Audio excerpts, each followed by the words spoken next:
Hello दोस्तों, मेरा नाम राहुल कुमार तिवारी है और आज का टॉपिक है कॉमन एलिजिबिलिटी टेस्ट। तो अगर आप कंपटीशन की तैयारी में हैं तो आज का जो टॉपिक है वो आपके लिए बहुत जरूरी है और जब तक आप रहेंगे कंपटीशन के क्षेत्र में ये टॉपिक आपके पीछे ही रहेगा। तो आज का टॉपिक हमारा है कॉमन एलिजिबिलिटी टेस्ट, जिसको हम सीईटी के नाम से भी जानते हैं। आजकल ये टॉपिक बहुत फेमस हो चुका है क्योंकि सभी के जुबान पर है कि गवर्नमेंट जो है वो सीईटी लाने वाली है, सीईटी लागू होगा। तो जानते हैं कि ये सीईटी है क्या। तो सबसे पहले सीईटी को हम बोलेंगे कॉमन एलिजिबिलिटी टेस्ट। ये एक तरह से 2-3 परीक्षाओं को मिलाकर जो एक टेस्ट होगा उसी का ये समूह है। तो इसको जो एजेंसी कंडक्ट कराएगी उसको हम बोलेंगे नेशनल रिक्रूटमेंट एजेंसी, एनआरए। जैसे कि आपने सुना होगा कि एक एजेंसी जो होती है वो एग्जाम कंडक्ट कराती है और उस एग्जाम कंडक्ट के साथ ही एग्जाम में कोई मिसबिहेव, अनफेयर ना हो, चीटिंग ना हो, या फिर एग्जाम की जो व्यवस्था है उसको लेकर ये सारे व्यवस्था करेगी और जब तक रिजल्ट घोषित नहीं हो जाता इसकी सारी जिम्मेदारी एनआरए की होगी, मतलब नेशनल रिक्रूटमेंट एजेंसी की होगी। और इस परीक्षा को हम लोग सीईटी के नाम से जानेंगे। इस एनआरए में क्या होगा कि जो एसएससी है, आरआरबी मतलब रेलवे है और आईबीपीएस बैंकिंग है, ठीक है, ये तीनों कंबाइन हो जाएंगी। पहले क्या होता था, एसएससी अपना प्री अलग लेता था, मेंस अलग लेता था, फिर रेलवे भी वही करता था, रेलवे की प्री अलग होती थी, मेंस अलग होती थी, आईबीपीएस पीओ का मेंस अलग होता था, प्री अलग होता था, क्लर्क का अलग होता था। तो इस तरह से क्या होता था, बच्चों के बीच में बड़ा दुविधा रहता था कि बैंक की तैयारी करे, एसएससी की तैयारी करे, फिर 2 महीने बाद बैंकिंग का फॉर्म आ जाता था। तो उसको बच्चों के बीच में ये दुविधा रहती थी कि मेरा ये सिलेबस कंप्लीट नहीं है, वो सिलेबस कंप्लीट नहीं है। तो अब क्या हो गया है कि सीईटी ने क्या किया है, और सीईटी के आने से क्या हो जाएगा कि जितने भी एग्जाम है, एसएससी है, रेलवे है और आरआरबी, जितने आरआरबी और बैंकिंग आईबीपीएस जो है, जितने भी एग्जाम है इनके क्या होंगे, इनके प्री सेम हो जाएंगे, ठीक है, इनके प्री सेम हो जाएंगे। और ये प्री जो है वो कौन लेगा, एनआरए लेगा, और उस प्री का नाम होगा कॉमन एलिजिबिलिटी टेस्ट, ठीक है। सीईटी जो है वो 3 लेयर में होगा। सीईटी 10th लेवल पे होगा, 12th लेवल पे होगा और ग्रेजुएशन लेवल पे होगा, ठीक है। उसके बारे में हम आगे वीडियो में जानेंगे, लेकिन सबसे पहले आपको इनके मेंस में बैठने के लिए सीईटी को क्लियर करना जरूरी होगा।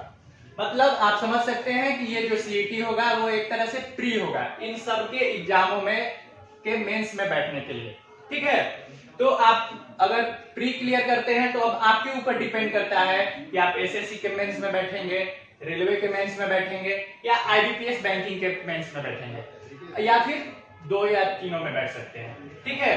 तो अब आप तक अपने समझ चुका होगा कि जो एजेंसी एग्जाम कंडक्ट कराएगी एससीईटी, उसको हम बोलेंगे नेशनल रिक्रूटमेंट एजेंसी, ठीक है।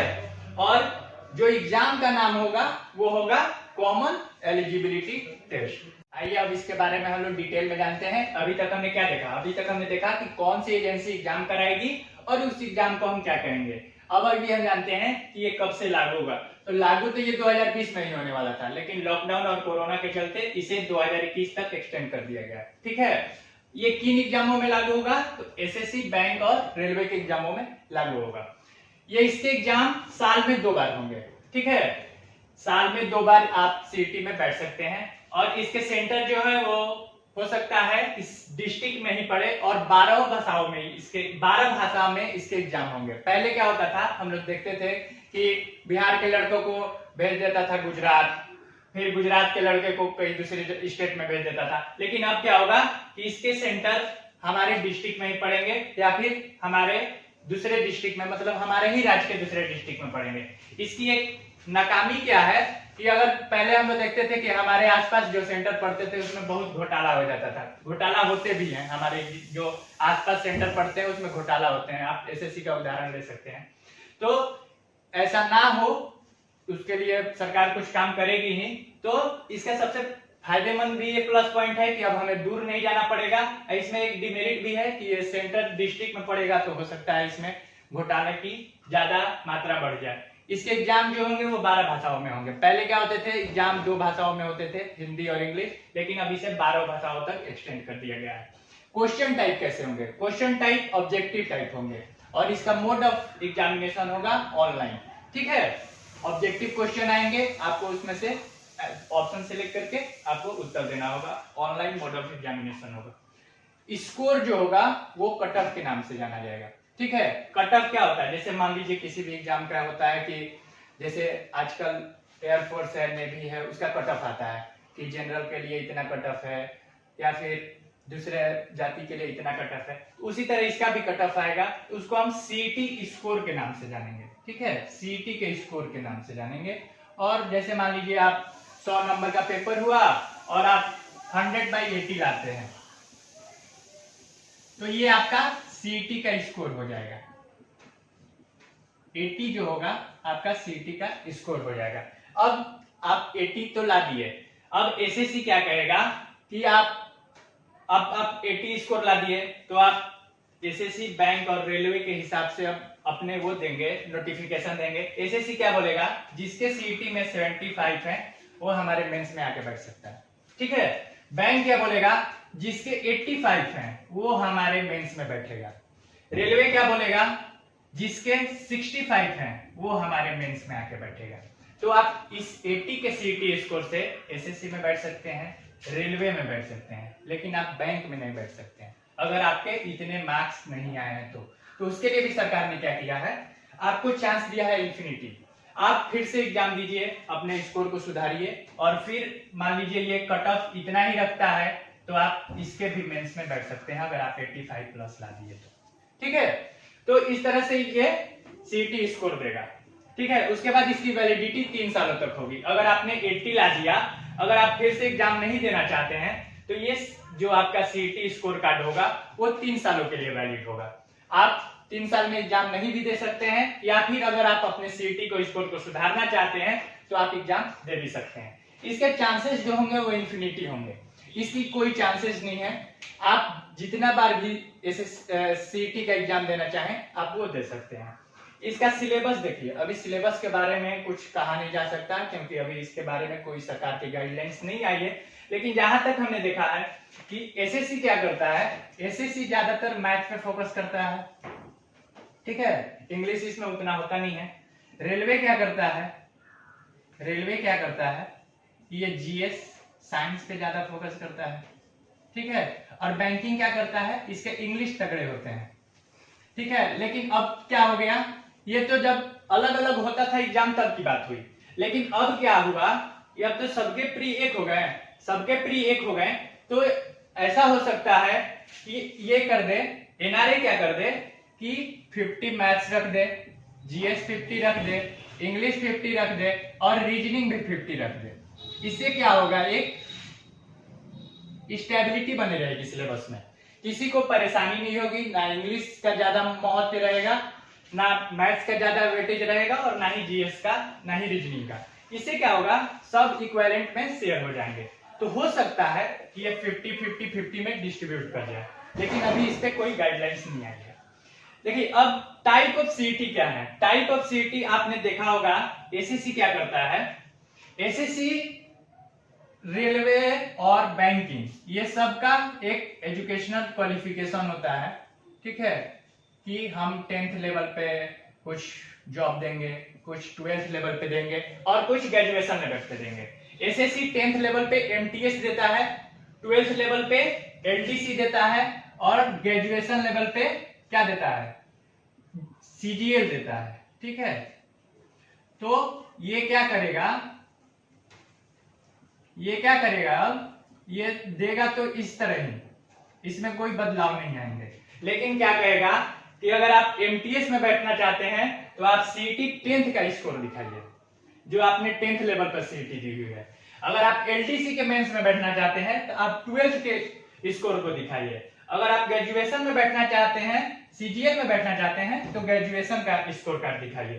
तो इस तरह से अब आपके मन में ये डाउट होगा कि जो इसमें हाईएस्ट लेवल क्या है, हाईएस्ट लेवल तो ग्रेजुएशन है।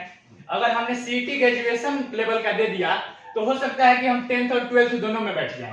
तो जी ये ऐसा नहीं होगा। क्यों ऐसा नहीं होगा, क्योंकि इसमें क्या होता था, आप एमटीएस के लिए भी प्री देते थे, एलडीसी के लिए भी फ्री देते थे, सीजीएल के लिए भी फ्री देते थे। तो क्या आप सीजीएल को फ्री देके आप इन दोनों के मेंस में बैठ जाते थे? नहीं बैठते थे। तो उसी तरह इस बार भी आप नहीं बैठेंगे, आपको अलग अलग एग्जाम देना ही होगा। तो मतलब आपको अगर एलडीसी में बैठना है तो आपको 12th लेवल का सीईटी देना होगा, पास करना जरूरी होगा। एमटीएस में बैठना है तो आप 10th लेवल के सीईटी पे बैठ जाएंगे। ग्रेजुएशन में बैठना है तो आप ग्रेजुएशन लेवल के सीईटी को पास करके ही बैठेंगे। इसमें सबसे बड़ी दिक्कत क्या है सीईटी में कि सरकार ने तो कह दिया है कि हम एग्जाम 2 साल में 2 बार लेंगे, लेकिन क्या सरकार 6-6 महीने पे वैकेंसी देगी? इस सरकार को देख के तो लगता नहीं है, क्योंकि सरकार इस वैकेंसी देने में तो देर लगाती ही है, लेकिन अगर अपने नीतियों को सरकार सुधारे, अगर साल में 2 बार वैकेंसी दे दे 6 महीना पे, तो ये अच्छा होगा। अगर नहीं देती है तो क्या दुविधा होगी ये देखिए। साल में 2 बार एग्जाम हो गया, 3 साल की वैलिडिटी है। अगर मान लीजिए सरकार 2 साल पे वैकेंसी लाती है बैंकिंग की, तो क्या होगा? बच्चे 4 बार सीईटी का एग्जाम दे चुके होंगे, ठीक है, बच्चे 4 बार एग्जाम दे चुके होंगे, तो हो सकता है कि एक बार 70 आया हो, एक बार 75 आया हो, एक बार 85 आया हो और फिर 60 आया हो।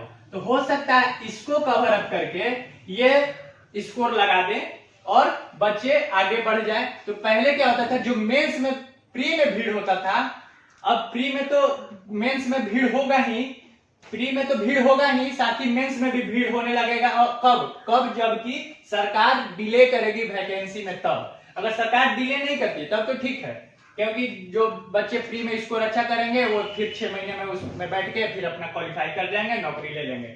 लेकिन अगर डिले करती है तो वो अपना बेस्ट आउट ऑफ बेस्ट देंगे, और इसमें क्या होगा कि अब मेंस में भीड़ बैठेगी।